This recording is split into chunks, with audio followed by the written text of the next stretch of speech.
Rero nagomeje mbabwira yuko amakuru ya mama wa Kirisizi zaza ngenda nyabahera ku gihe aho amaze iminsi 5 yitabye Imana.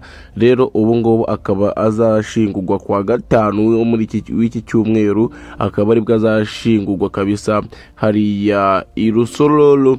Rero uyu mama wa Kirisizi reka tureba ati abantu bazamushingura cyangwa abantu bazashaka wenda nko gutera inkunga Kirisizi bazacahe cyangwa bazabariza hehe.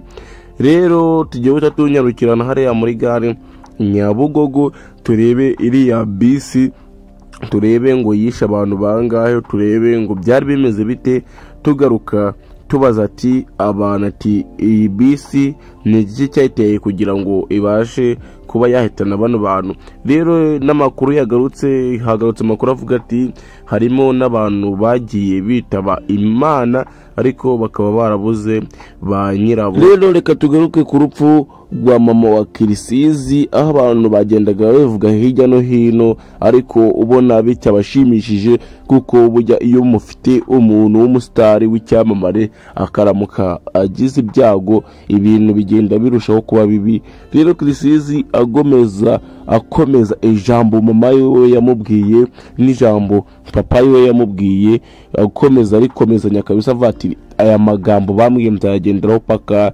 cyaje.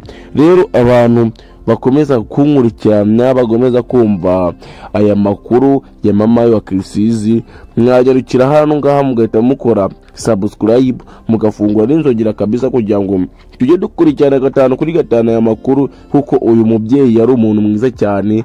Jewe nzajya kumushyingura kwa 5 kabisa, namwe kandi mwumva mufite umutima w'urukundo mwajya kumushyingura cyangwa abumva bashaka gufasha Kirisizi mwanyarukira kuri Instagram mukamwaka nimero ye cyangwa mukajya kuri YouTube ye yashizeho nimero ye, abashaka kumufasha bakandika nimero ye bakamufashiriza kuri telefone yiwe abantu batazaba babashe kuboneka. Rero reka tugaruka no ngaha Nyabugogo muri gare tumenye ngo iyi modoka ni iki cyayiteye kugira ngo ibashe kuba yakora impanuka, tumenye ngo yahitanye abantu bangahe, tumenye ngo byari bimeze bite. Iyi modoka ya Nyabugogo rero uko byari bimeze ngo yari modoka ya automatic, ikaba yari itwawe n'umugore, ikaba yarakanze kuri buto imodoka igahita isimbuka, igahita ihitana abantu batari bamenwa n'umubare wabo. Gomeza gutanga itangazo rero muri kino gihugu cyacu cy'u Rwanda, tubwira abanyarwanda tubabaza ati umuntu waba ufite nk'umubyeyi yaragiye nko ku kazi nabone atashe cyangwa akaba yarohereje nk'umwana ku ishuri, umubyeyi natahe yaza nko kubariza cyangwa agahamagara nko kuri radio bakabasha kuba bamukurikirana ayo makuru, kuko abantu bakoreye impanuka kuri iriya modoka na numwe wari wagaragara cyangwa bareba nyirawe yari yaza kumutwara. Rero amakuru ni muyihererane, iyi video mugende muyisharinga bagenzi banyu kugira ngo abantu bazabone ba nyirabo kandi ibintu bikomeze kugenda neza cyane.